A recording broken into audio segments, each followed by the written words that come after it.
Good morning and welcome to the Sentinels VOD reviews. In this episode, we're fighting ABG Rogio, who is on this Pantheon virus with one of Aphelios lineup and Hymo Jace. I've taken down notes through this game when rewatching it, so I know what I want to talk about during the little interims. I haven't gotten any feedback yet on whether you prefer me pausing and starting or whether you prefer me talking at the end.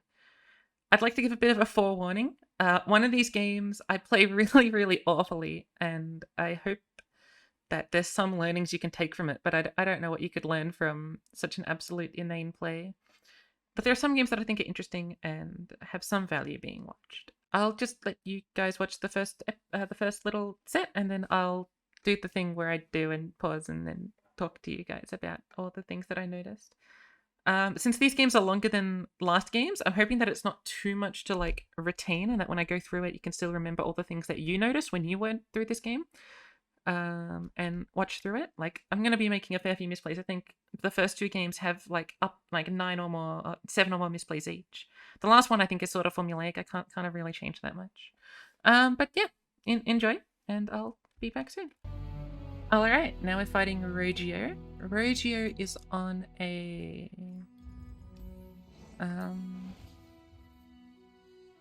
Rogio's on Bandlebar. Oh, I never decided what to ban. If I'm banning Trintimu or any Katarina TF. Am I banning Field Rush or any Katarina TF? Fuck, I never really made this decision.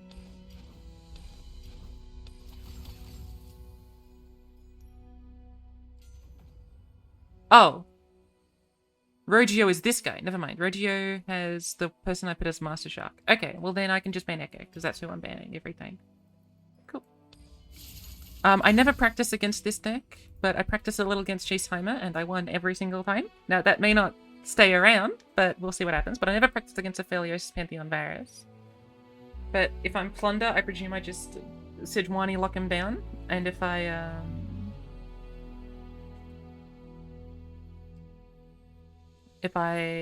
Kaisa, I might combo, and if I Aatrox, I'm probably trying to be larger than them. With the exception of, like, Varus, who has, like, 15 quick attack for some reason. But yeah.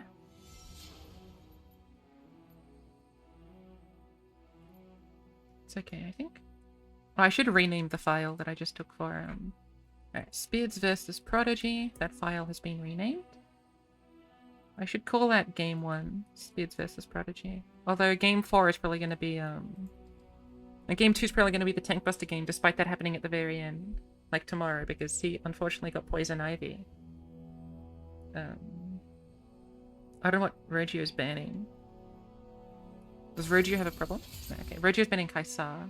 Which is good, because I don't like playing Kaisa. So banning Kaisa is perfect for me. In fact, if I can avoid Kaisa the entire time, that'd be great. Let's start with Plunder again. Okay, they play this deck. So I think I just want to get Sejuani on the field and then Sejuani lock him down. That's my expectation. So it's going to be who gets to faded first, who gets to like level Pantheon, or who gets to level Sejuani. But if I can level Sejuani, that'll be really nice. This is a great level Sejuani hand. Like, this is really good. I can do Shell Shocker into Warning Shot into Spirits. Like, Shell Shocker on 1, Warning Shot on 2, Spirits on 3. And they don't run any 1-drops, right? Oh, they run Forsaken Pekai Sakasika. Okay, they run a lot of 1-drops. Never mind, they don't run any 1-drops. I lied. I guess this get a parlay, which is why they're not going to play Saga Seeker in this position. If they play Saga Seeker, I might make it rain. Okay, they don't play Saga Seeker. I will just Warning Shot. I also have the Sejuani. This is like a fantastic hand. Because I can Spirits, then I can proc Sejuani on 4 with Fracture, and if I really want, I can proc Sejuani on 5 with Make It Rain, but that's honestly like overkill. This is a phenomenal hand, because I think the way I win is purely just Sejuani lock him. Now, they can beat a Sejuani lock with something like, I don't know, Furious Wielder and Force Sejuani, then they play another unit and then kill it, but it's not the most likely thing in the world, and I'm just going to play Spirits here. Now, I think Spirits is better on 4. I think it was probably better to do Mirai Ward and then Spirits on 4. But I was too busy talking, basically. It was definitely better to do Mirai Warden, because they can't go wide enough, right? And I can use this as a trigger in my not main attack turn. While I can't attack with Shell Shocker right now. So it's definitely correct to do Mirai Warden here. I didn't look at my top deck and I was too busy talking. So that's not good. Don't do that in future, Spidz. Don't talk. Just play. That doesn't make for good VOD review content. Oh, sorry guys, I made the wrong play. I was too busy talking. They gem it up. They play Aphelios. They're probably going to take Crescendo. They can't justify... I don't think they can justify Calibrum, because if I attack... well, I guess they just don't block if I attack. That's fine. So they have their one of Aphelios, which is okay for them. Yep, they play Kresk. I think there's a decent chance that I play Make It Rain here. No, I can just like Mirai Warden, I think. Yeah, I can Mirai Warden into like an open. Oh, interesting. Okay. I'm gonna pass here. I don't need a proc Sejuani just yet. Will they attack? I doubt they'll attack. This isn't a good attack for them. I really wish I did that Mirai Warden. Everything would be so different if I did Mirai Warden on 2 and then did Unleashed on 3, because then Sejuani would have one more proc. And they would have more damage on their dome. I really wish I did that. It was really stupid to not. Yeah. I will attack here. If they full block, that's fine. But if they don't full block, I can merchant, which is very fun. Okay, cool. That's a merchant. I should have changed my blocks, by the way. I'm not focusing as well as I should be. Like, I didn't play Runkeeper of the box at all. I think it was probably correct to do it like the entire other way around. But that's fine. We'll take this, we'll do our double merchants, and we'll just plug out of our guard. Alright, that's one card for me. Guiding. Okay, that allows me to draw. I'll probably just play it now, while I don't do anything better with my mana. But I do think we can just Sejuani lock them.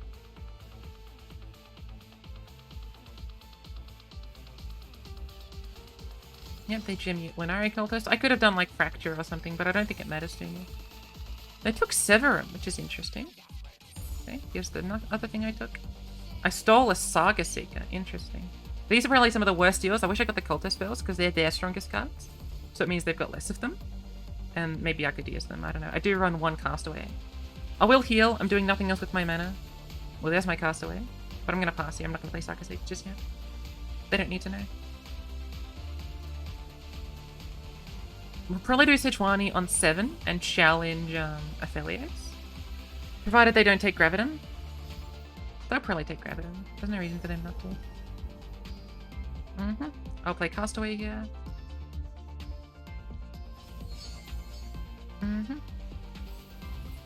Aphelios is very close to leveling. There's an argument to do Make It Rain, Fracture. But I think I'll just do Castaway. I can also like push in a bunch of damage, which is nice. I'll take Vixen. There is definitely a line where you Fracture, but I just want to keep these for like stun locking. Like they can get their Aphelios on the field, that's okay. If I just get to stun lock them, I feel fine as hell. Okay, they put a weapon on Aphelios. They did take Gravi, which means they're going to stun Sejuani when I play her.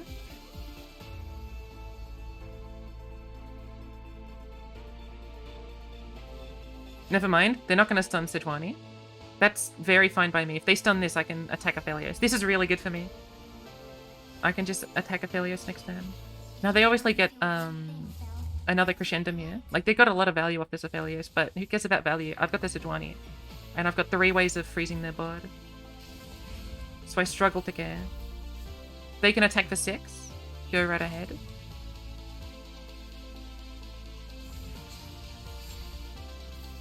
Yeah, I'll just do this. It's fine by me.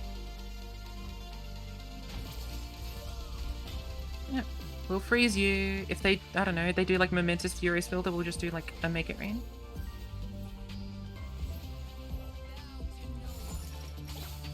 Or 2 Make It Rains rather. Because Sejuani isn't actually flipped. They could Momentous Choice to block, which is interesting.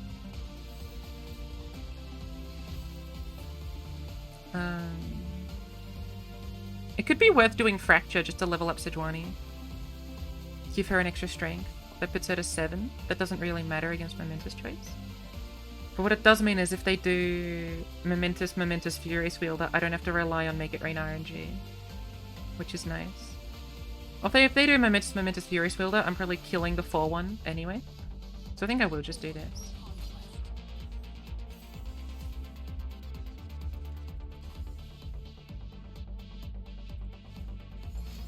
Unforgiving Cold. Okay. That's one Unforgiving Cold down the drain. I don't mind that at all. I will play Fracture here because it's slow speed and I want to level up Sejuani. Look, this game isn't instantly won. They definitely have hands with this like Aphelios that sort of pog out.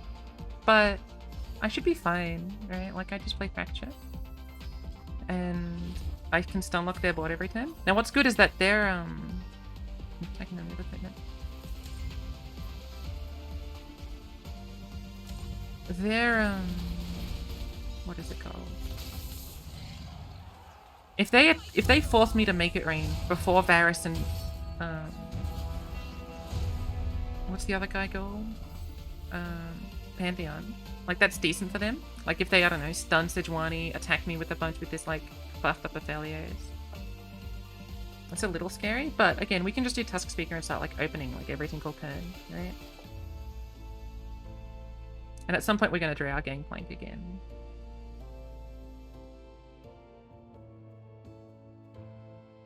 I think we just take it slow, force them to do stuff, freeze the board. We've got so many freezes, it's a little insane.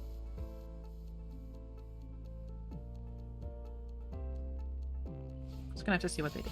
They're gonna grabby... I'm gonna grabby Seju. Okay. Maybe take Infernum to try and get my Make It Rains out of me. If they pre-commit Infernum, I'll probably just do Tusk Speaker though. I can pass though. I don't need to do anything. They need to do stuff. If they just open, by the way, I'm just gonna live Nakikibaras and block.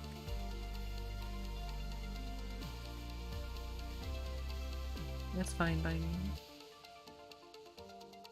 If they do Haratsi, I'll probably just do Tusk Speaker, Eye of Nagake.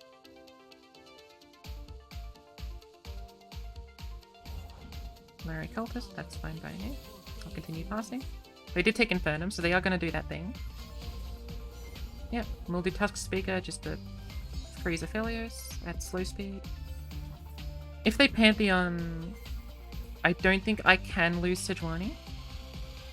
Challenger Quick Attack, it'll have 4 strength. They gem it once, it'll have 6 strength. They can't kill Sejuani if they get Pantheon. So I'll just do Tusk Speaker to freeze everything.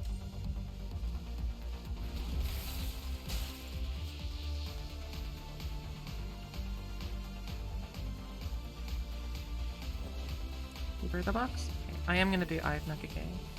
Try and draw stuff. Make use of my mana. Oh, Mirai Warden. Alright, I'll play Mirai Warden and go wide. Buru Cultist is funny. We'll just open attack, do some go wide. So they've lost 1 Unforgiving Cold. They've got 1 Unforgiving Cold left. That's okay. What sucks about them going wide is that Make It Rain may not hit the dome. So if they do go for like Momentous Choice Furious Builders, I might need to pre-commit both. Not pre-commit, but commit both.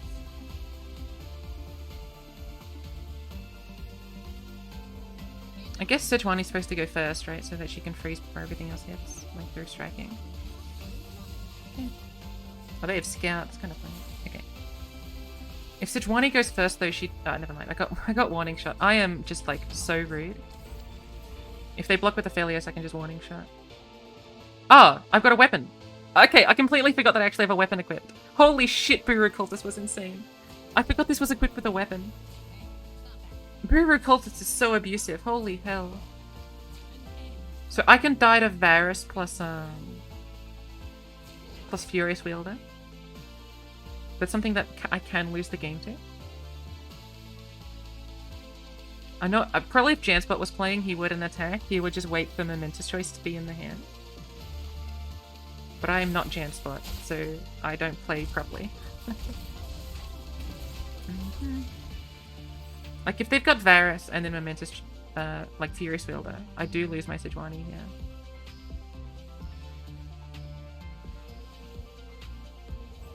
There's Varus. That's what's gonna happen. They're gonna do Momentous Choice.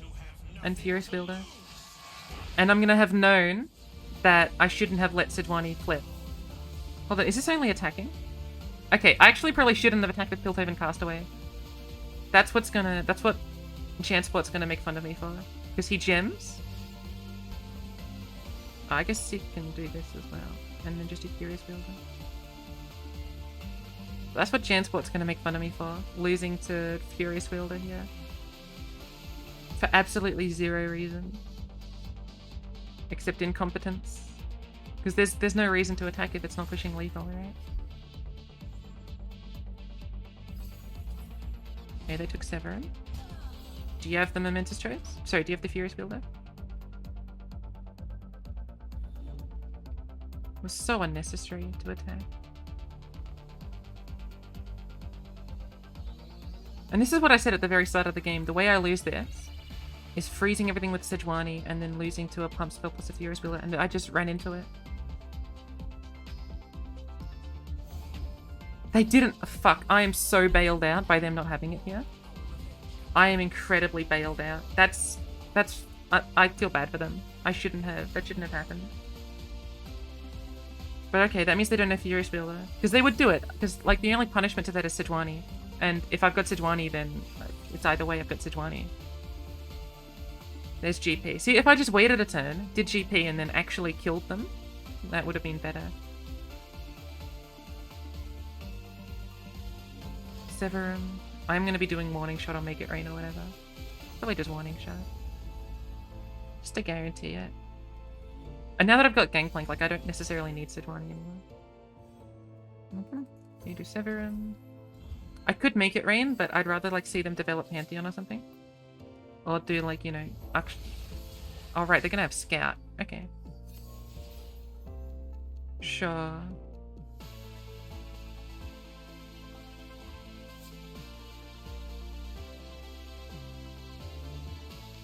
If we Warning Shot post-Scout attack, they are just gonna, like...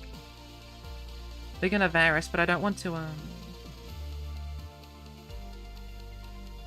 I have to worry about Varus's attack. I think I just let them heal and then be worried about Varus's attack, right?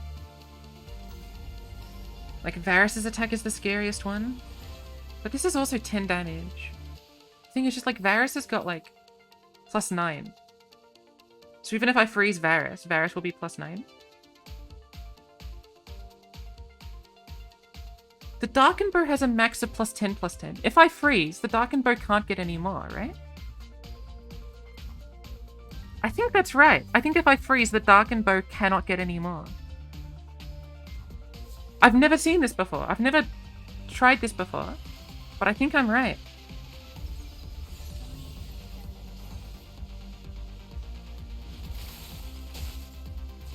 I think I can block with Sejuani. What's the punishment? Momentous. Okay, well, that's technically a punishment. Triple Momentous is a kind of punishment, right? I don't want to lose to Momentous, Pale. There's no reason to. I'll just block like this. No, I'll block like this, actually. Okay. I'll pass. Yeah, it doesn't work. It doesn't work because Varus has already had his maximum strength from Thingo. So to reset it, he's gonna have to play a gem and attack. And I think that's very, very funny. Mm-hmm. Yeah, he's gonna get as much healing as he can. I guess. He's gonna be able to attack again. No, he can't. Okay, well I'm just gonna play Gangplank now. I was probably supposed to play Gangplank last turn, but whatever. Here's Gangplank. Because I guess he's not attacking, because I can just block with Sejuani. That's my bad. I don't know why he played the gems then. I don't know what the gems were for.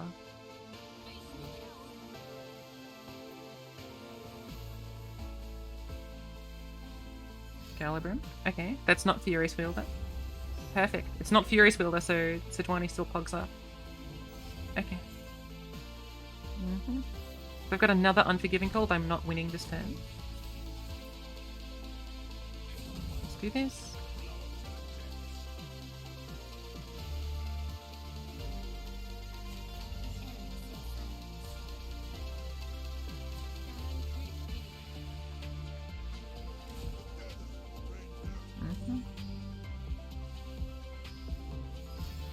Okay, momentous. Gives them that. Okay, they need to block with Varus anyway there. Oh, interesting, they're keeping Aphelios alive. Sure. Alright. Gonna last a little bit longer. But they still don't have Furious Wielder. They redrew Varus, but they don't have Furious Wielder. Yeah, now if they play Varus into Furious Wielder, which is the right play, right, if they've got Varus and Furious Wielder, I can't freeze them again. That's a little bit nerve-wracking. But this is what this whole game has been about, right? Them having Furious Wielder, them having to, in theory, play around my Sejuani, and Sejuani just hogging out.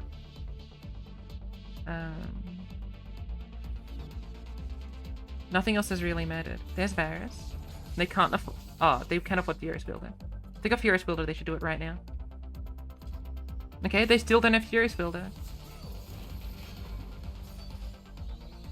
And now I've got second Sejuani, so even if they've got Furious Wielder, it doesn't matter. I might replace the keg. There's no reason for them to have a good pull. I guess it doesn't matter if I replace the keg or not. My big fear is Make It Rain not hitting the Nexus. But I'm currently not dying, so it's okay. Okay, they rake. They might sever him. Like they always seem to do.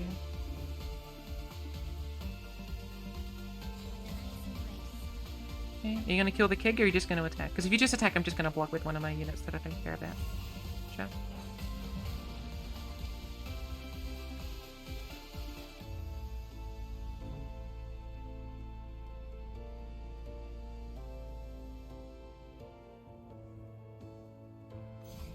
Absolutely fine by me. I shall play a butcher.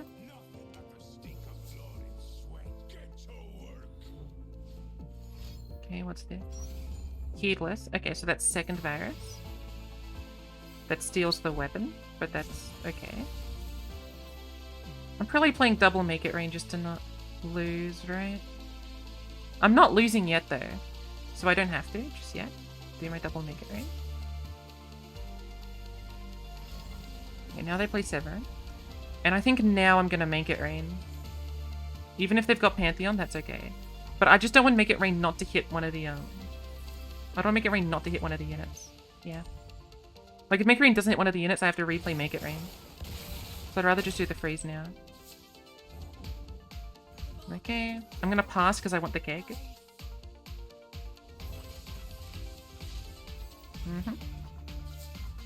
Alright, that's lethal. They can't beat me anymore. I guess if they've got Guiding Touch, they can beat me.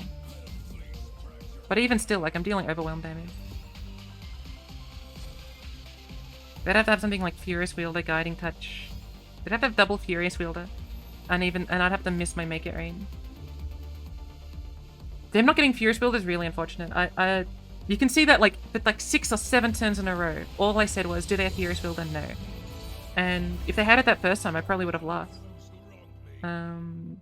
So I don't think I played that game well, but I hope in future what you can learn from this is that, like, attacking isn't always the best play because of the Sejuani only proccing once in a game. Alright, welcome back, and I hope you enjoyed watching that game. It was a really interesting game where primarily it was all about, like, do they have Furious Wielder, do they not have Furious Wielder, and, like, how the Varus stuff interacts with. I think, like, the 5 main things that were, like, in this game were, like, whether or not they had Furious Wielder, how the Varus interacted with, like, constantly being frozen. They couldn't reset the bow and thus, like, beat a freeze during an attack. There was probably an instance where they could have maybe gemmed, attacked, lost Varus, but then been able to, like, upgrade the bow post a freeze, right? Because they could do, like, the Infernum scout stuff that they kept doing repeatedly. But I don't know how effective that would have been because I kept trying to get my life total high to beat any sort of, like, weird thing that occurred. But we had, like, an immense amount of pings. Our deck has, I think, 13 pings, or 16 if you include Tusk Speaker, which is just so many ways to proc Plunder that, and specifically proc Sejuani's Flip, that it's sort of hard for them to do anything as a mid-range deck. Their Aphelios was interesting, and it kept getting them interesting amounts of value, but you could see in this matchup how little Aphelios actually mattered in the grand scheme of things, right? Like, Crescendum didn't do anything for them. Calibrum didn't do anything for them. Infernum got to, like, threaten certain things, and Severum was sort of interesting, but it didn't really do much for them, and because I kept open attacking, Grauwathum sort of mattered, like, not at all. And then I just played for Sejuani the whole day. But there are a few plays that I definitely want to go over, and the first one is this lack of developing Mirai Warden. In general, I've sort of come to a conclusion that I think makes sense for Plunder, and it's that I pretty much always hate Unleash Spirits on 3. I'm sure there are instances where Unleash Spirits on 3 is fine, especially against higher control decks like FTR, where you need to be getting your things out of ranges of certain stuff.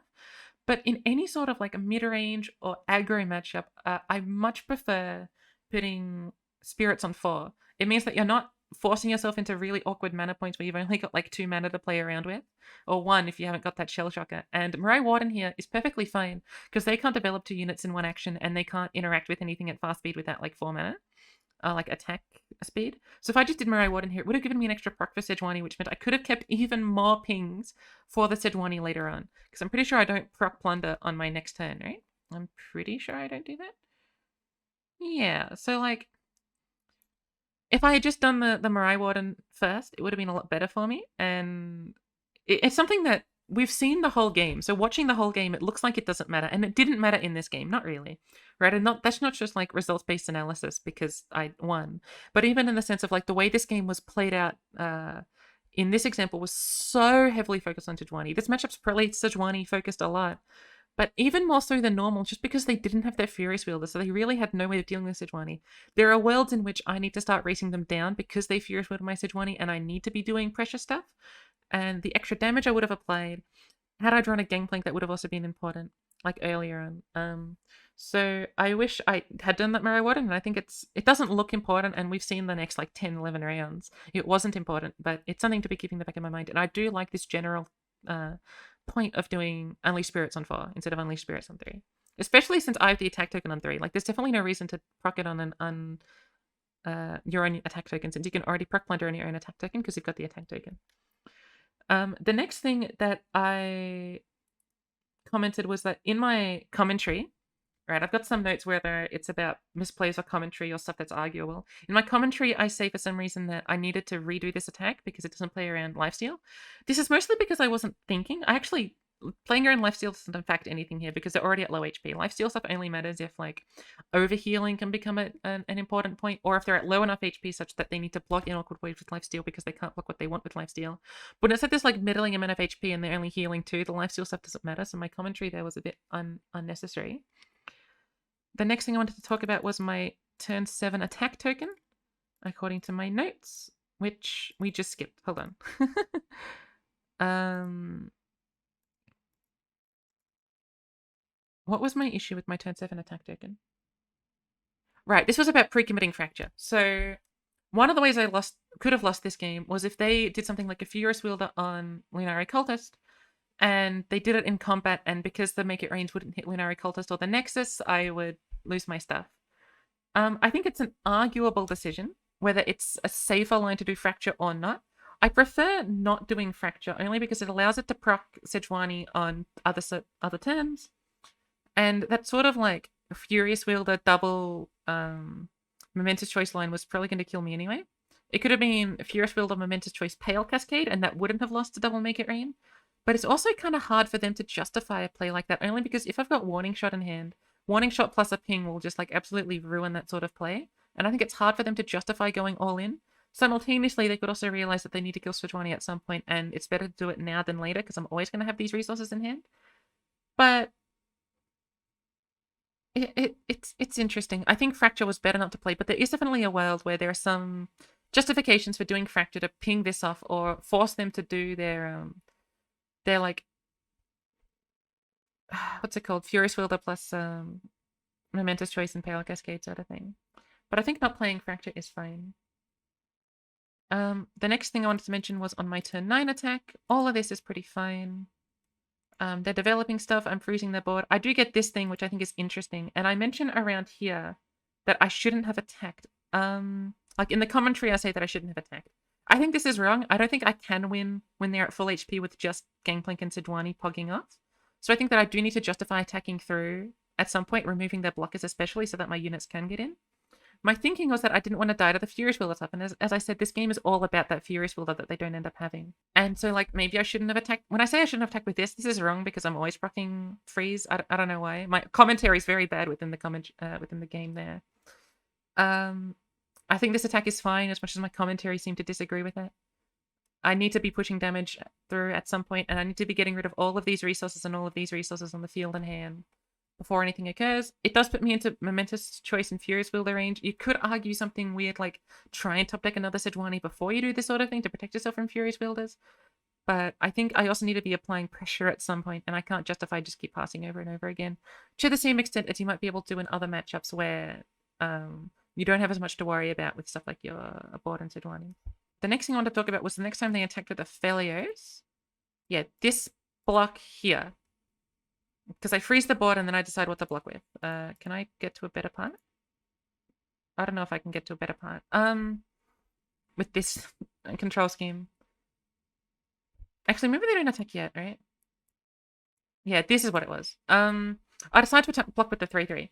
I have a few reasons for this, and this is something that might be debatable. So, I didn't want to block with Sejuani in the off chance they've got momentous Pale Cascade. It's very unlikely, but I don't need to put myself in a position where I lose to momentous Pale Cascade, even though we lose 3 cards that like we know that they've got. I've got a few options for what I can block with, though. I can block with this to try and do as much damage as possible, but Pale Cascade or Momentous Choice will get a positive trade onto this unit, and I think I'm fine keeping this unit around. It's just like more go-wide potential for me. Although, that being said, if I did let something die, I would have been able to play Gangplank. So I think this block might have been the best one, just to be able to develop that Gangplank, right? I choose the Tentacle for a few reasons. One, I like the Overwhelm on this unit, so I didn't want to block 4 because I wanted the Overwhelm. And I chose the Tentacle because if I draw something like a Avneki Boros and they decide to do a value block here, a value trade here, like getting like the Momentous Choice Pale Cascade, I could top deck another Avneki Boros, and getting another unit from Avneki Boros is often better than buffing it up by +2/+2. But I think I should have blocked with this only because if they do that trade, I would have been able to get the kegs from Gangplank, which would have been better than no kegs from Gangplank. So I think I should have just blocked with the 5-1 purely just for that reason alone, that I wanted the board space for Gangplank. I also decided not to develop Gangplank after the freeze for some reason. For some reason, I was like scared of their attack. And I didn't want them to get like a positive pull onto something or other. I thought they might attack me. I don't know. It's not... I don't play this game well. I don't think I play this one with particular foresight. I could have played Gangplank, there was no reason not to, and my delayed Gangplank doesn't affect anything. The worst that it does is allow them to play Pantheon with Barrier, but I've got the Make It Rains and stuff, and I've got the Gangplank shot. It doesn't affect anything. But I could have played Gangplank here. It's very, very minor, but I could have played Gangplank instead of passing. I cannot read my handwriting. Oh no. What have I written down now? Right. They play the gems on Aphelios, and I'm curious as to why they do that. I say in my commentary, I don't know why they played the gems. The reason is that they wanted health on the Aphelios to get overwhelmed. My handwriting's illegible, so I didn't know that's what I was trying to write. But the gems made sense. I'm just commenting on my commentary that I said I didn't know why they did the gems. They did it for that reason alone, just to buff up the Aphelios. The last thing I wanted to mention was that at some point, I think around here, I don't play Make It Rain. I think I could have played Make It Rain here, or maybe it was post Heedless Resurrection. Yeah, I could have played Make It Rain here before they played Severin. If they open attacked, it probably would have been slightly worse for me. And there wasn't anything I should have been really careful of. So I don't think I needed to like try and get even more value out of like a freeze or something. Make It Rain was perfectly redeemable 1 action earlier. It's incredibly minor. I don't think it mattered much either way. I think I was so in favor in this game that it really didn't affect anything. But in terms of like really minor stuff, I think I could have done that Make It Rain 1 action earlier and it wouldn't have impacted anything. Too bad. There wasn't anything that I was scared of because of the extra mana from Severum or the extra strength from Severum that wouldn't have changed anything. I think that's everything for this game. As I mentioned, it's all about really the Sejuani and the Gangplank. I think that Rogio got really fucked by the lack of Furious Wielder, and that's pretty much all it was, right? It's just those 2 cards, Sejuani and Furious Wielder, that really sold everything about. I drew an immense amount of pings, obviously, that allowed that Sejuani to be so punishing, and I think everything else was mostly fine. Most of my misplays are the lack of the Mirai Warden, which was not too important in the end of things, but was a misplay nonetheless. And everything else is just my commentary not being astute on how the game should have actually functioned. But I think everything else I played decently, or they were like one action off misplays. So like the Make It Rain was one action off, the Gameplans was one action off. And not blocking with the 5-1 is a misplay in a sense, but it's not as bad as the game you're about to watch. I want to give a massive warning on this game. Do not do any of the shit I do in this game. It is awful. It's also not the worst I play in that day's tournament. I do a much worse game against Feel the Rush against Feretto. But I'm going to upload this because I said I would upload all of my VODs from tournaments, but that doesn't mean I play in them very, very well. And the next game is really a behemoth of bad, bad, bad plays. And it took me, I think, like a page and a half to write down all the misplays that I made. And I skipped some of the misplays that I made because they're based on other misplays that I also made. Just realize that I'm not confident on this Aatrox deck. I know people think that the Aatrox deck's pretty easy and it's strong and all this stuff. I'm very, very bad at this Aatrox deck. And I think the way that... This is going to be another tangent. You can skip this if you want. But another tangent is that, like, when I scrim, I'm very intentionally scrimming in some matchups, right? Like, matchups are the most important thing to me, which I don't think is unique to me. I think everyone's sort of like this a little bit. But I'm very bad at, like, transferring skills from decks to other decks. To me, like, each deck is like an individual package, and like each of these all the learnings that you can get in terms of like a broad sense of how to play the game, I don't really access too much. So when you're watching like the Tank Buster game, for example, right, another player might have realized that in positions like I was with Plunder against Tank Buster, I shouldn't have attacked into the Lulu Jinx deck. And I think I agree with that, but in my brain, I don't have access to those transferable skills between decks and games. I pretty much purely learn things in terms of matchup knowledge and the decks themselves in a very narrow sense. I think that is a bad thing because it means I need to scrim a lot to be able to understand like matchups at all. Like I can never play a deck comfortably if I've not scrimmed a matchup a few times. And I have to scrim every matchup because I'm going to be fighting more than one deck most of the time. And so when I'm like booting up the Aatrox deck that I've barely played, I can't use previous skills with that deck. And it's just like a weak spot of mine that I don't have this sort of transferable skill set when I play decks. I don't think it's the worst thing to have because at least I know how I need to practice. But I don't think my practicing patterns, which is to scrim deck matchups, is unique to others. So like I'm not gaining anything more by being this narrow in my practice skill set. I'm saying all of this to go into this saying, I don't know how to play this matchup or this deck very well, so all of my misplays, I wouldn't probably make on other decks, even if it's the same fundamentals that are being applied, because my brain doesn't seem to work in a fundamental sense. At least partially. I think I can argue fundamentals, but I struggle within the game to actually do those fundamentals properly. And I think you could also have seen that during the Worlds sets, I've just realized, right? When I was doing my Worlds qualifier rounds and I talked about my missing of fundamentals, I think that was also part of that. But okay, I'll stop rambling and I'll let you watch the second worst game that I play in the tournament. Okay, Jace versus Aatrox Vayne. Now this is a game that I won quite a lot. But in theory they have Ruination to kill my Aatrox, right? But I get an early curve and I sort of just pog out, is my understanding. Yeah, like this is an early curve. I do want a weapon. So I'll try and get a weapon here. Okay, cool. I've got Zealous Ranger Knight into Bolcock. I do like Zealous Ranger Knight a lot. Like, what I miss about other people's versions of this is that they don't run Zealous Ranger Knight, and they also don't run Bolcock. Now, our version isn't on the Scout guy. The Tough Scout guy. I think the Tough Scout guy might still be fine, but this is Donut's build, and Donut isn't running the Scout Tough guy, so... We'll just do Zealous Ranger Knight into Bolcock. Push in a fair bit of damage. Do they run Thermo? They do run 3... They run 1 Thermo. That's okay. If they Thermo this guy, we're fine, I think. It's just a Thermo that's not going anywhere else. Although Thermo might be a reason to equip it with Bloodletters, but I do want Ballcock. I just want like the mana, right? It allows us to do Vayne plus Bloodletters next turn and then open, provided that they don't have Shock Blast or something. This is just better into removal. That's the thing, right? Like Bloodletters beats removal. So I should just do Bloodletters. It beats removal. It's the right thing to do, right? Like if they do Shock Blast, at least I still get the Dark Enthrall. I can start 4-3ing them to death. All that stuff. Quietus? Okay, that's one Quietus down. I guess that's a reason to Ballcock. The player and Quietus. They've only got 2 Quietuses in the deck. But we'll just do, like, Broadwing into Vayne, probably. We can do Broadwing and, I'll do this block, I think.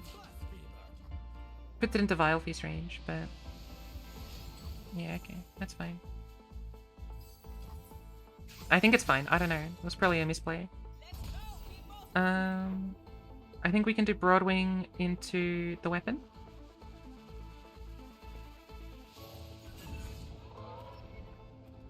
Not having the tough weapon's a bit bad. I wish I had the tough weapon here. But we'll equip a second Bloodletters on you. Now, if we develop Vayne, we just get Shock Blasted, right? Yeah. What we can do is we can develop Tracker. If they Shock Blast, we just, like, do Ballcock. We probably just equip the thing with the thing, to be honest. Production Surge. Okay, cool. That allows me to play Vayne and trade into all their stuff. Okay. That also still lets me play Vayne and trade into all their stuff. Although I don't know if I'm actually going to trade. I might just only attack with Broadwing. This is really bad for them. I feel awful. They've had really bad RNG this whole time. I don't think I need to push 3 damage. I can just keep my Fleet Feather Tracker around. So that's... now I'm on 15 for the Wild Ender. Elkin. If I equip once more, I'll draw Aatrox. So I'm probably just playing Elkin Staff. Trying to draw into Aatrox. Okay, they played Jace, yeah? They're gonna pull Vayne, probably. I can probably equip Vayne. So if they strike Vayne, like, if they challenge Vayne, it's fine for me. But they just won't challenge Vayne, they'll just challenge, like, the 2-1 or something, right? And then I play Aatrox and they Vengeance Aatrox, or Hexbliterate Aatrox, and I sort of just, like, start to lose. I guess that Vile Feast play really did fuck me up. It's my misplay for going for it. Okay, I'll play Elkin. They're gonna pull whatever they desire.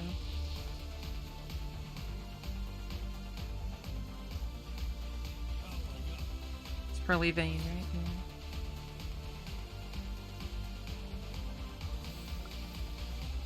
Like, we can't even kill Heimer. Like, we don't have high enough strength. He's Vayne. I actually completely forgot Condemn was Vayne. That's my bad. I will put the Ballcock on the Vayne, so that if they Vengeance Vayne, I'm okay. Because I'm going to open and challenge. I actually completely forgot I had another Vayne in hand, I'll be honest. That completely blindsided me. I guess I'm not playing well. I've said a lot of I didn't even notice today. Which is sort of my bad. Okay, catch is nice. Sort of, kind of. Yeah, if they Vile Feast, I'd rather they keep this alive than keep Jace alive. Mystic. I can catch, I think. I think catch is perfectly justifiable here. Force him to play more stuff.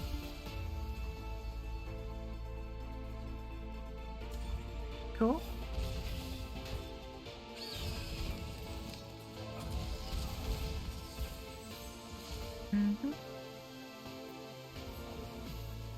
I was gonna tumble Vayne in, but I don't want to tumble Vayne in now. So I think I'm just gonna play Bloodletters and pass then. And then play Aatrox next turn. If they let me. If they hold up Ruination, I'm not gonna play Aatrox next turn. I could keep this for Zolani, actually.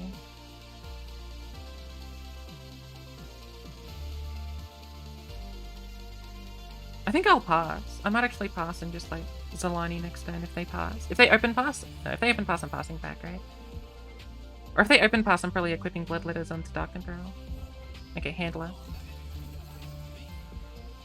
Okay, so that means, I think I might just, like, Zolani Tumble. If they want a Vengeance, that's okay by me. Otherwise, I'm getting Overwhelm damage in.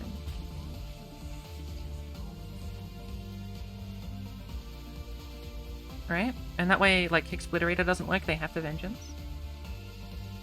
One of these cards is a Regi card in their hand. But, like, Tumbling and Overwhelm just seems good for me at the moment. It does suck that I can't stick Aatrox on a turn before they Ruinate, right?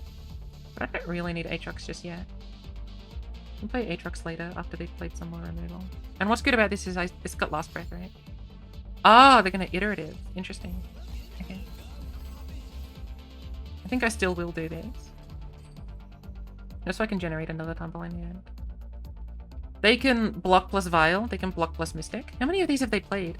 2. Okay. Remember, one of their cards got 6 in hand. Are they going to attack me after, are they? That's fine. I can block with the 2-2.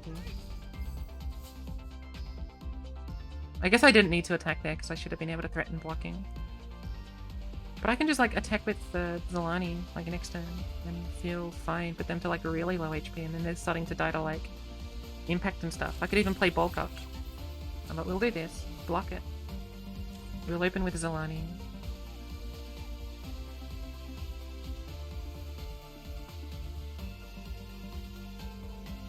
And plus we also have Tumble next turn, right? So we get to Zolani and then Tumble Zolani.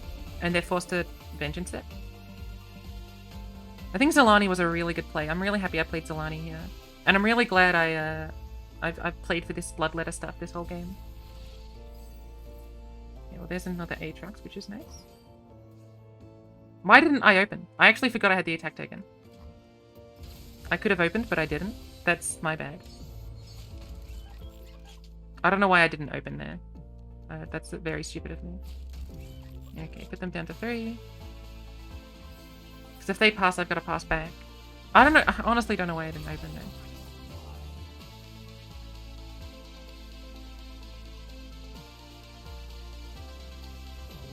I guess I don't have to... Oh, they tapped under... They tapped under Ruination. Okay, well then I'm going to play Aatrox. And then attack with Aatrox. I'm not going to attack with Aatrox because of Hextech Handler. I'm allowed to kill Vayne, but I think I'd rather not. I think I'd level up Vayne. I think leveling up Vayne is fine here. I think I'm going to attack with both of my units, by the way. No, because if they've got Vengeance, they just Vengeance Aatrox. I also played the wrong Aatrox. I was supposed to play this one, because they don't know about this Aatrox, but they know about this Aatrox. I don't think I'm playing well. I think I'm playing quite badly. If they pass, we're passing back, by the way, and burning their mana.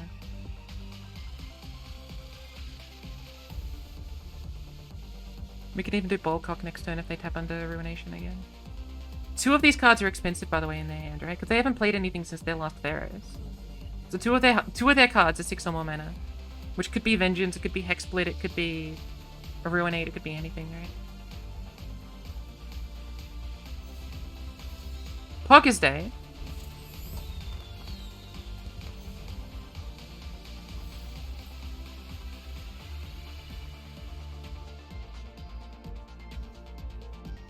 I can attack. If I equip this, this will have 5 strength. I can attack with both of my units and they can only kill one of them.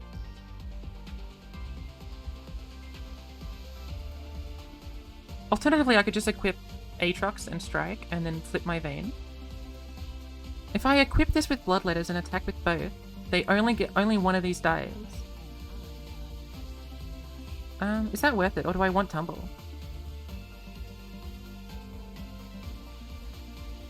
I do think I'd rather have Tumble. But that's really interesting. That is a line. So you'll have 5 strength, yeah. But I'd rather have a Tumble. Like, I want them to do stuff before I do stuff. They've got 3 cards they got from Progress Day, so 3 cards are cheapened. I didn't check if Progress Day was from, well, from Regi, but I'm going to presume it was because they don't main deck one. Yeah, so that was from Regi. That Progress Day.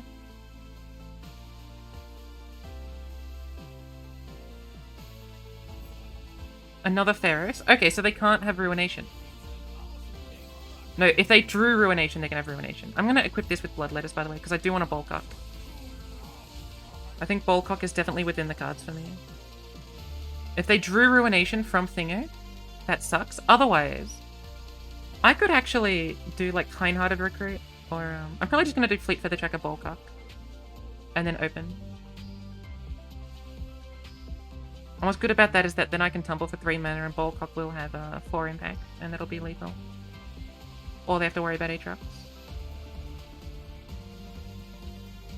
If they play Heimer, that's fine. I'm just taking this damage, I don't care. Yep. I think I play Fleet Feather Tracker.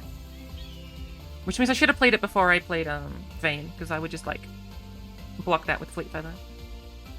I'm not playing well. I'm hoping you can see the logic as to why I should play things in certain ways, but do as I say, not as I do, is the way people justify doing bad things. Okay, they pass. I don't really want to play into Ruination.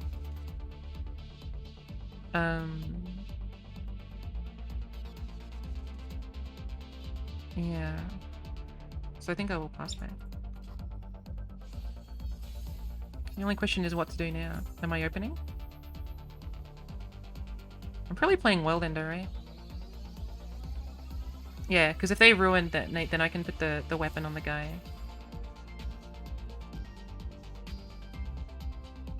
Yeah, if they ruinate, then I can just equip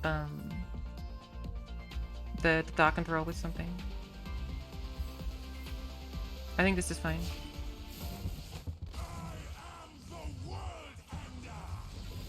And it gets Ruination out of them. They lose their entire board. I can reset, they can't. They Vengeance?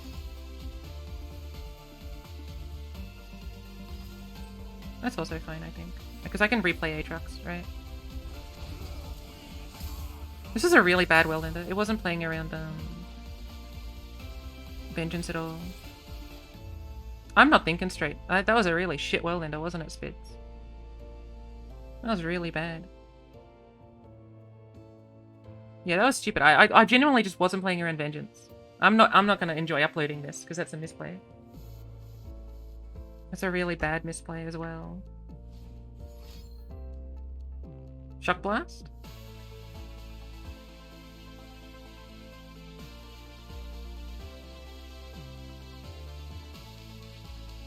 Yeah, okay. I don't know why. That was stupid. I should have just opened. I should have opened Valor, I think. Because that way I can pull Hexacamera to the side. What is this?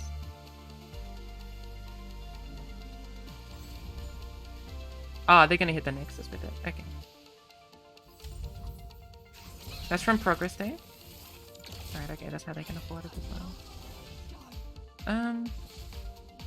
Okay then, well here's Valor. If they have another Vile Feast, I lose. If they've got another Shock Blast, I lose.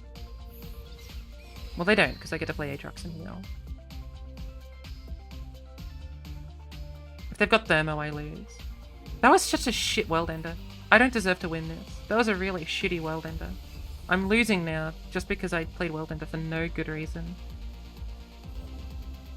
Another Handler? Okay, well, I'm gonna replay Aatrox, I think.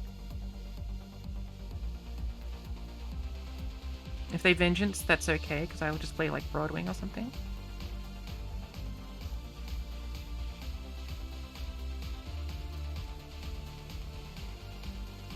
Yeah, okay. Here's Aatrox again.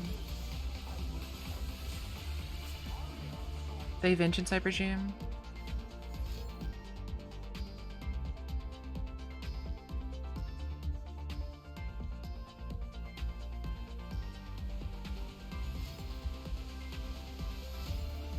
Vengeance Vile? Quiet as Vengeance. Okay. That's lethal. I don't know why I misplayed so much. That's just not... That's a really bad World Ender. It shows my inexperience on this deck. I've barely played it since Worlds. That's my bad. I shouldn't have lost that. That's really just like an awful showing of the deck. Like, that was really awful. I just completely forgot about Vengeance. I was so stun-locked on Ruination that I forgot about Vengeance. And I had nothing else equipped. Like, if I had something else equipped, then, like, the value I would have gotten was fine, but I just didn't. And I just should have opened. I should have opened Valor, right? So that I can pull something to the side with Bingo. Well, that was pretty stupid, wasn't it? I paused this on one of the misplays of all time. This game is very unjustifiable. I'm not proud of this game in any way, shape, or form. But I'm going to go back to the start to talk about all of the misplays that occur in this game, not just that one. So we go all the way to the mulligan. I'm not sure about this mulligan. I pitched these last 3 cards, and I think that's possibly wrong. I think I should have probably kept... No, sorry, I kept those last 3 cards. I pitched these 3 cards. I think I've heard that catch is pretty good into, like, control decks, just because it's like, you can catch a Dural, or you can catch a spear and sort of blow enemies out of the water. I could see a world where Fish Fight is really important for killing things like Heimerdinger, and I could see a world where Broadwing allows you to apply pressure. But in my mind, all I wanted was like as much pressure as I possibly could, and having 2 things that weren't weapons felt like I wasn't going to be able to apply as much pressure as I wanted. That was the logic for the mulligan, but I'm not sure if I agree with it. I'm sure if someone else has played Aatrox into this matchup, they would have a better mulligan. If you know, tell me what you would do. But that's fine. Now to move on to all of the misplays, which I struggle with the first 3 turns of of playing these decks. I don't know why I struggle so much with these turns, but I just do. I struggle with what I should be equipping and what sort of like game state I should be trying to look for before turn 4 and turn 5. I think that it was probably correct to have played Ballcock and then attacked, I think, just so I would get the attune so that I could put Bloodletters on Vayne. Now that it's been a few days since this, I've learned that in general, I think my understanding is that you want to put Bloodletters on your high priority targets, because Bloodletters doesn't add too much in stats. And if you put it on your high priority targets against decks that want to destroy your units, it means that you're gonna be getting value even when they destroy your high priority targets. So by this, I think you should be putting Bloodletters on stuff like Vayne in order to make it so that when they inevitably Shock Blast or Vengeance Vayne, you're still getting value out of it, which is the Darken Throw, which is a pretty useful engine for things like re-equipping it to get extra stats or doing this Alani stuff. So I think Ballcock would have been better here. Now the issue with Ballcock is that they could have quieted the 2/3, which meant they would have been able to get the attack with the woman unpunished. I think that's fine, because I would have been able to keep the Ballcock and the Bloodletters, but at least by doing Bloodletters, I did get to keep my unit around. Then I decided to block and lose to Vile Feast. When I could have had like an equipment on, or I could have just taken the damage and equipped something like the Bloodletters again or the Ballcock. But I just ran into Vile Feast for no reason. Just sorry. Like, all of the plays I make aren't founded on any sort of logic, and I'm struggling to like figure out what the best line here, because I haven't done this matchup. I don't know what I should be going for necessarily. I've done Aatrox stuff generally in the past against some form of controls, and typically like the general play patterns of like fork Ruination by making it so that their Ruination is bad and not Ruinating is bad. So by developing small incremental bits of value such that once they Ruinate, you can do a big thing matters. And it's the same thing like even without Ruination, right? Like even against stuff like Vile Feast and Avalanche and these sorts of things. So I should have used that sort of logic with Range Knight Defector instead of just going all in and attacking for no reason and not getting the value from like having a weapon attack. I could have put the Bloodletters on. It would have added the +1/+1. I don't know. Like, I know I'm blocking here, but I just didn't need to like do the block at all, right? Because I would have been able to give stats and do stuff later on. Like, I could have played Vayne and then done the Bloodletters on the Vayne and then made it so that if I developed and they Shock Blasted, I would have still had like a Darken Throw or something like that. But alas, we move on to further misplay shores. So, I play this, I play that, I play this unit. I think this attack's really fine for me because of this unfortunate get from them. But I've equipped Ballcock on the Challenger. Sorry, I equip Bloodletters on the Challenger when I should have equipped Ballcock. And this matters for a few reasons. I think Vayne having 4 strength is really important against Jace. And again, Vayne's a high priority target. They want to Shock Blast. They want to Vengeance Vayne at some point because that's going to give them a lot of... because Vayne's giving me a lot of value, so they need to stop that. But I want to make sure I'm still getting value from her death by giving her a last breath effect. So I should have equipped Ballcock onto the unit. My thinking if I want to justify it, was that I know this Broadwing is going to die because I'm going to trade it into something at some point via the challenger keyword. And so at least I know this last breath effect is going to come into effect, while maybe they won't kill Vayne. But I've got enough weapons that I can justify just putting Bullcock on Broadwing here. So I really wish I had done that instead. As you can see, they play their Jace. Again, I'm in the same position. I should have put Bullcock on Vayne so that when they attack, if they wanted to attack Vayne, I would still get the regen and the countdown on the Aatrox thing. Instead, my thinking was something along the lines of, I don't want them to challenge the Vayne, or I don't want to waste the Bullcock or something. I don't know. I don't know what I was thinking. I think Bullcock and Vayne was definitely the right play here, and I could have developed other stuff later on. Like, I can do Bullcock and Vayne. If they challenge Vayne, that's fine for me. I get the Bullcock back, and I get to do the draw and the mana. If they don't challenge Vayne, fantastic. I've kept my Vayne alive. I can develop more units. I can do some attacks and maybe start doing like condemned stuff to kill high priority targets like Shades. In addition, like if I drew like another weapon, I could like replace it and then put the weapon back on Vayne and do the 4 strength Vayne, which is what I wanted, which I should have been doing the whole time. All right, let's move on to further misplays.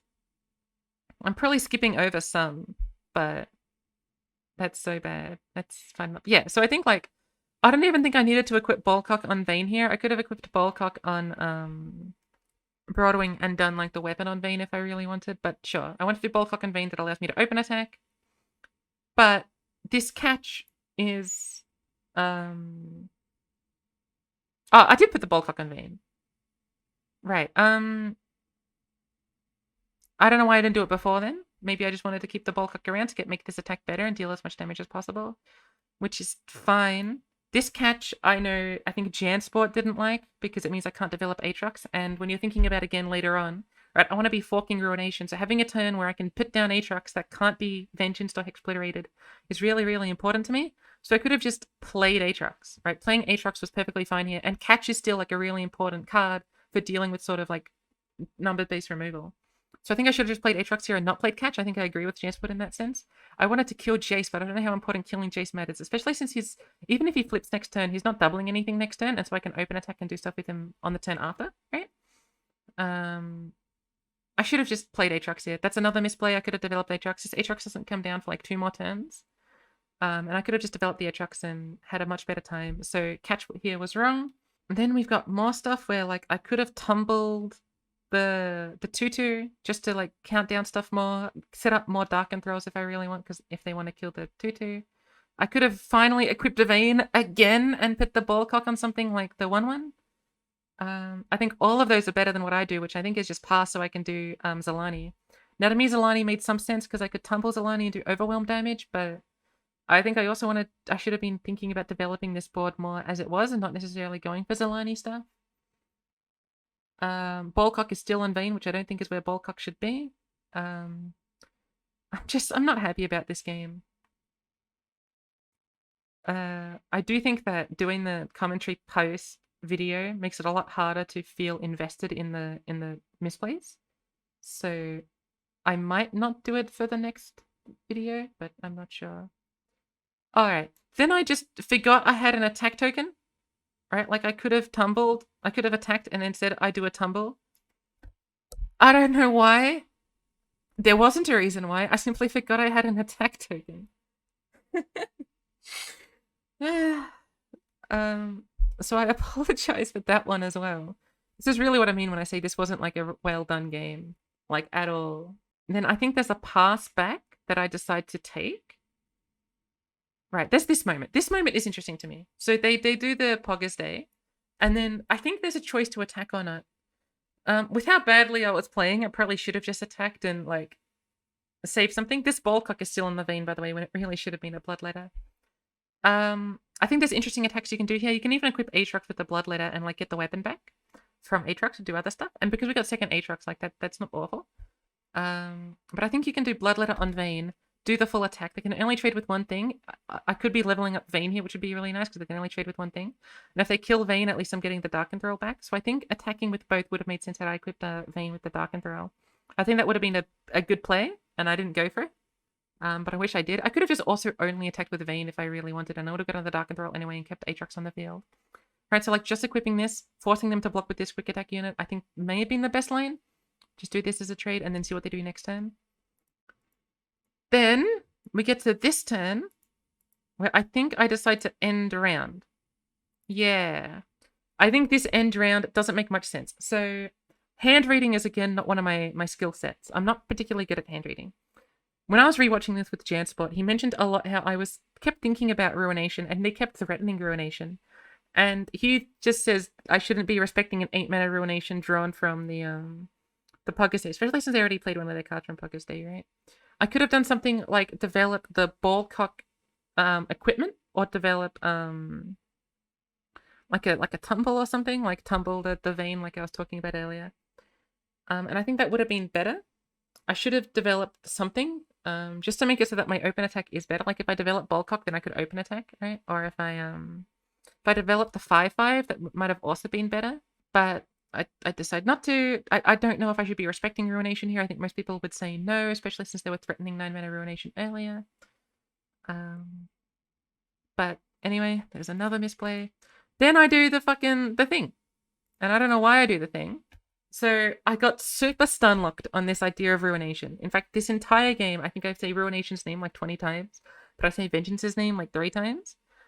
I just get stun locked, and it's lack of experience knowledge. So I've done the misplay. We know this is bad. Don't play Worldender here. The logic was that I wanted them to Ruinate and then, like, I don't know, beat them somehow.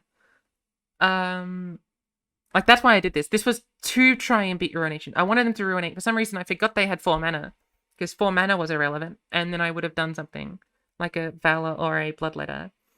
The correct play here, I think, was Valor. I think doing a Valor here means that if they Ruinate, I'm pogging out, right? Because they can't do much with that.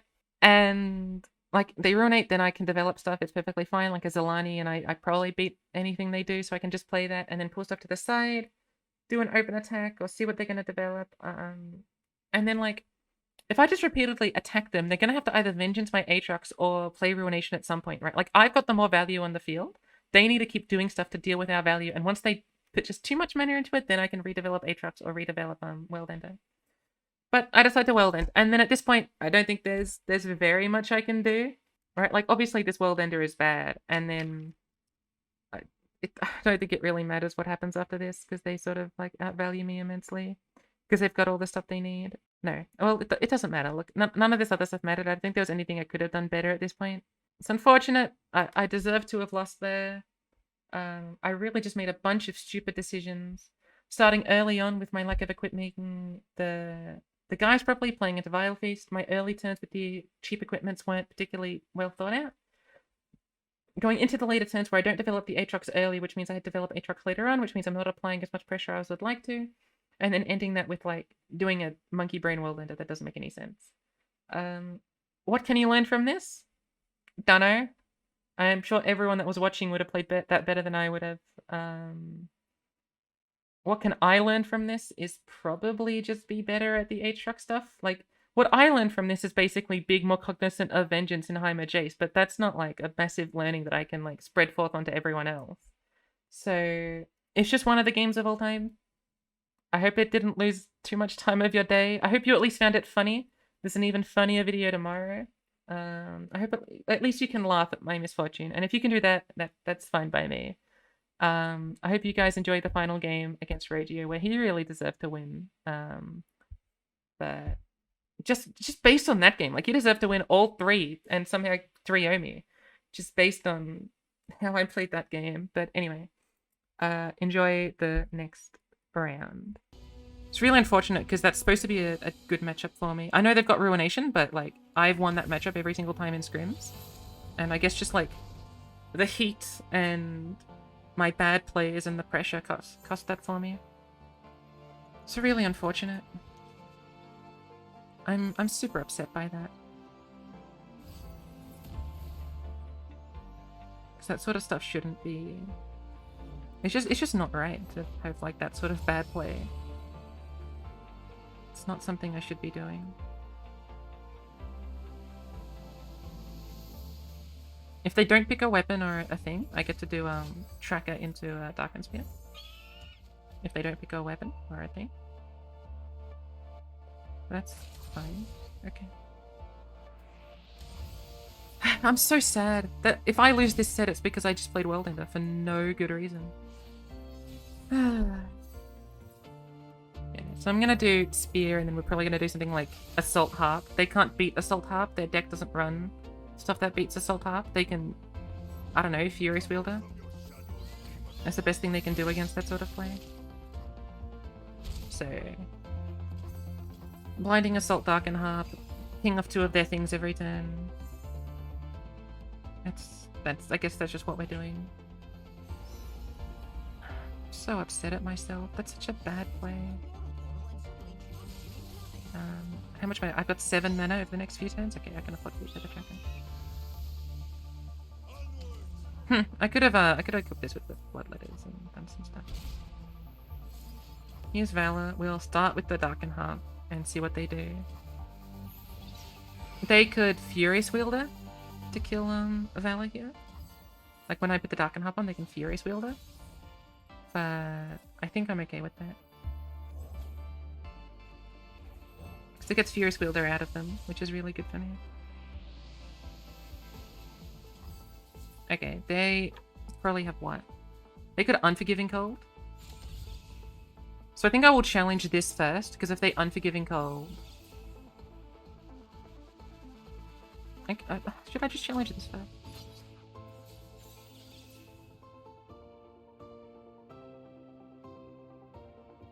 I don't know what to do. This beats Momentous. Like, at least I get this. Like, if they've got Momentous Choice, this slightly beats Momentous Choice. Okay, they have Furious Builder. I can't beat that, unfortunately. So that was always gonna go that way. What is good is that we... Oh, right.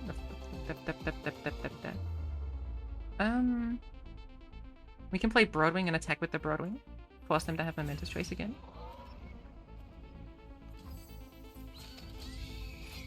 Do something like this.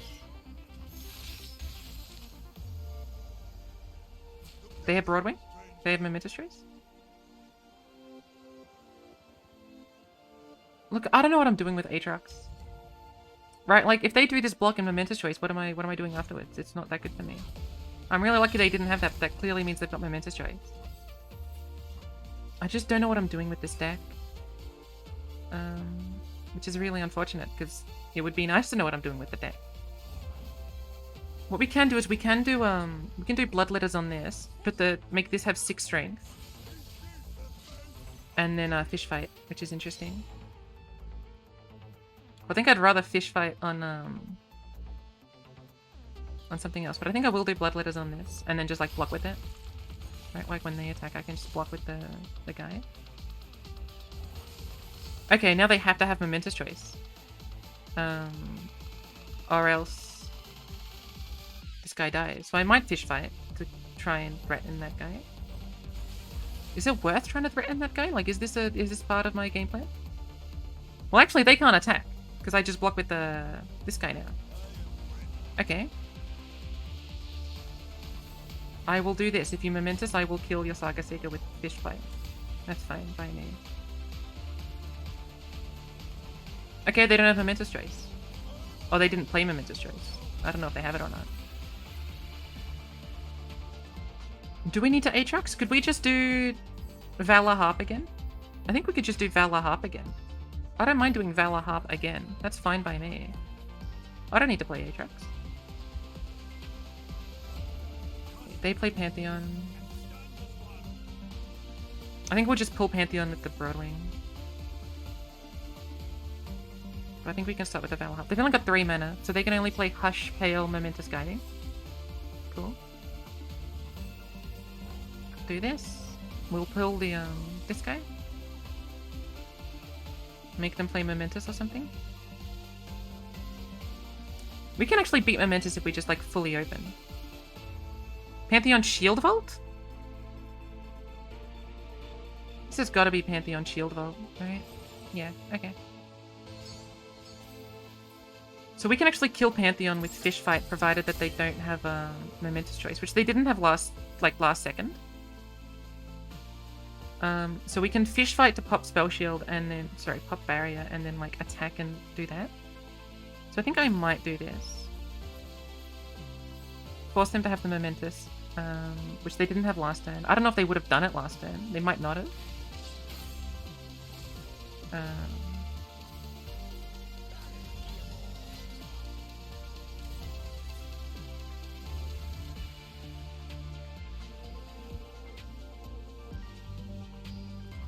Okay, they don't have momentous traits. Again, for 2 turns in a row. Okay. Well, we can do Aatrox. We can continue just going wide. I do like when I play this deck as scout, like as if it's scouts. As opposed to as if it's anything else. Like just doing Zealous Ranger. I love Zealous Ranger. This is one of my favorite cards. This is in like probably my top 5 cards, to be honest. Like, you know, Sojourners, Taskmaster, and then somewhere in the next 3 is this guy. I don't know what the other cards are. I might end up having Akshan in there or Leona in there, but I don't know. I think I can play Aatrox. What am I scared of? Pantheon? Okay, well I can just play this first. That's okay by me. I think we'll just fully open. Like, we're not going to do a scout attack. I think we're just going to full open when we do that. When we can. What am I scared of?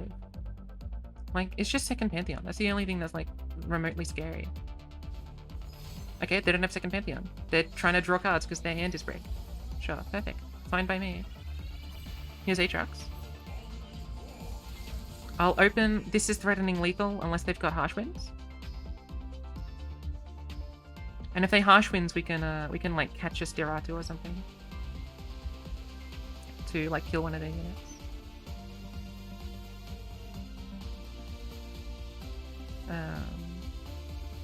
They run 2 Harsh Winds. And that's the only thing that can beat me, right? I guess a Hush on, I guess Hush and Dark Control doesn't beat me. Oh, they've got a Aphelios. Okay, well, we're gonna kill a Aphelios then. With Broadwing, for sure.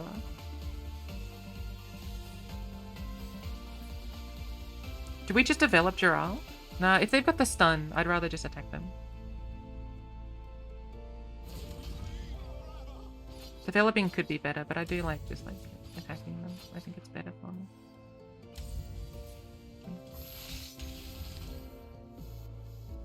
Okay. If we caught Steratu, would that have been lethal? Because this would have done 7 damage if we had started with catch Steratu. I guess not if they've got Harsh Winds or Guiding. So it's not worth it. There's no reason to go all in like that.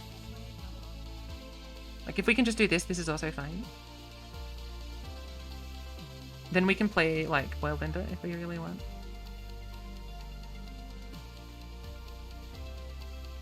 Like, if they do, like, Pantheon or Varus, we're probably just gonna Wildender. Have, like, gigantic units for no good reason. Funnily enough, we could actually equip him with something and then put his weapon on something else. Oh, they're gonna Hush... They're gonna Hush Broadwing? Okay, I'm fine with them Hushing Broadwing. It stops me from being able to Wildender. But that's okay. I don't mind them Hushing Broadwing. That's the Hush gone. It doesn't affect me too much. There's a non-zero chance I'm actually just gonna do, like, a Narca on Aatrox and then put the weapon on Ranger Knight Defector to get 2 Aatroxes. I think that's my best play. So I will do that. Here's a Narca on Aatrox. And then I can put the Wildender on Zealous Ranger Knight to get 2 Aatroxes. And then I can spam out, like, my Steratu later. Sure. If I'm gonna Wildender. We don't know what they're gonna do. But if they Pantheon or they Varus, it's probably just a Wildender thing. Okay, they do a Varus. Can Varus kill me? I don't think so, even if they put, like, Severum on. So I think I will just play Wildender here. I don't really have many other plays, right? Like, what am I gonna do if not Wildender? Threaten 2 fish fights? I'd rather just have, like, a bunch of fucking big-ass units and have them not be able to Graviton me to death or whatever, right? And this allows me to give the actions to beat stuff like Graviton. Okay, they took Calibrum. That's really good for me. They didn't take Infernum, they didn't take Severum. Now they can only get Severum or Graviton. And anything that they do means they don't have 4 mana, which is like the normal breakpoint for being scared about, like, Varus decks. So that's perfectly redeemable by me. I'm gonna play Steratu. and then I'm going to play Giral, and then I'm going to open, and then I probably am going to win.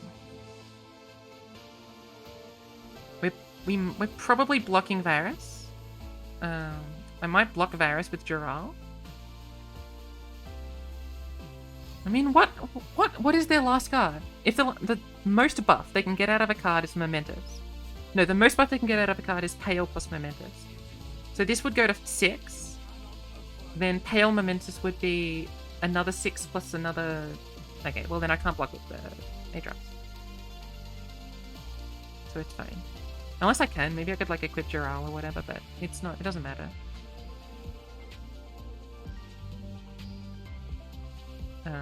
I think they should do the lifesteal, and I think they should attack and just threaten Pale Momentous. Okay, they surrendered. That's game. I didn't play the Hymer Jace game properly, but this game I think sort of played itself. I had a fantastic opener, like an absolutely beautiful opener. But yeah, that worked out well. Cool. I shouldn't. I'm annoyed at how I played the Hymer Jace game, but I had a really fantastic opener for that Aatrox game, and that sort of, or the last game, and that sort of won me. But yeah, thanks for watching, and goodbye. Hey, I hope you guys enjoyed that game. It sort of played itself. I don't think there's too much we can comment on. I think everything that happened sort of like spoke for itself. I mean, just like look at this hand against like a mid-range deck. Like against mid-range, their only way of dealing with like Valor Harp is like Furious Wielder and Unforgiving Cold, and this is how you beat mid-range decks. You just sort of like kill all their units. And Valor and Harp is one of the best ways of doing that. We've also got this combo here, which is absolutely insane. And we sort of just like deal with them. Like our draw is nuts, right? Like that's part of why we won. We just had an insane draw. I think the first misplay I wrote down was on turn 5, where I decide not to block with the Fleet Feather Tracker right here. This is something that Jansport pointed out, and I decided not to do it only because if they had Momentous Choice, which I know they were threatening Momentous Choice earlier and may not have had it. I'm not very good at hand reading, and I don't trust myself to hand read properly. And justify my hand reading logic very, very well. I'm only if I'm absolutely 100% certain, which is a high bar for me to carry. I normally just don't like to hand read. Sorry, that's not what I mean. What I mean to say is like, I don't like to justify hand reading unless I'm like mega sure. And so I think keeping this unit around means that I can beat Momentous Choice, because if they do Momentous Choice on this, then I can fish fight this. And killing Saga Seeker is important as a mid-range deck, right? Because this guy will keep blocking me constantly. And I don't really care too much about the 4 damage this provides, and I can do this trade later on if I really, really want, I don't think. If you're confident in your hand reading and you believe they don't have Momentous Choice, then you can do the block, and I think that's perfectly logical, but I think that's fine.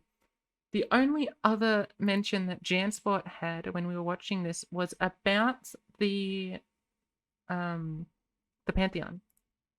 So the way I decided to deal with Pantheon is I decided to do Fish Fight and then challenge with well, I'll wait for the... Yeah. I decided to do Fish Fight. This is a fun animation. I decided to do Fish Fight and then challenge it. Jansport pointed out that it's probably better to do the other way around, challenge and then attack.